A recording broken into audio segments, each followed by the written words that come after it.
Shalom jemaat terkasih, hari ini kita akan belajar dari kisah Saul dan Daud.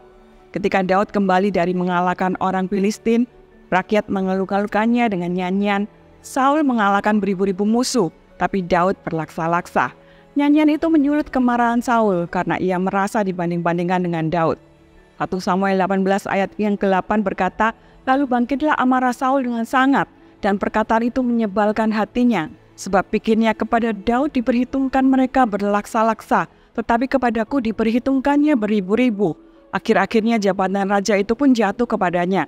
Sejak itu Saul selalu dengki dan iri kepada Daud. Saul membiarkan iri hati itu bertumbuh dalam hatinya, sehingga roh jahat mempengaruhi dirinya. Hal itu membuat Saul melakukan berbagai usaha untuk menyingkirkan Daud. Iri hati timbul dari perasaan yang tidak senang melihat orang lain lebih baik, lebih hebat dari diri kita.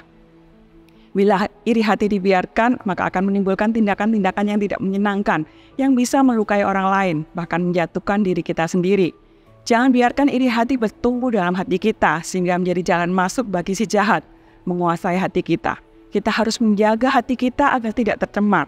Bila hati kita sudah tercemar, kita harus minta ampun kepada Bapa dan minta Roh Kudus untuk memampukan kita untuk tetap menjaga hati kita tetap tulus dan murni.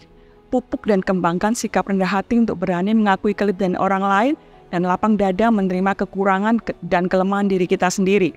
Hati kita merupakan sumber kehidupan, maka dari itu jagalah hati kita karena dalam hati kita terpancar sebuah kehidupan. Tuhan Yesus memberkati.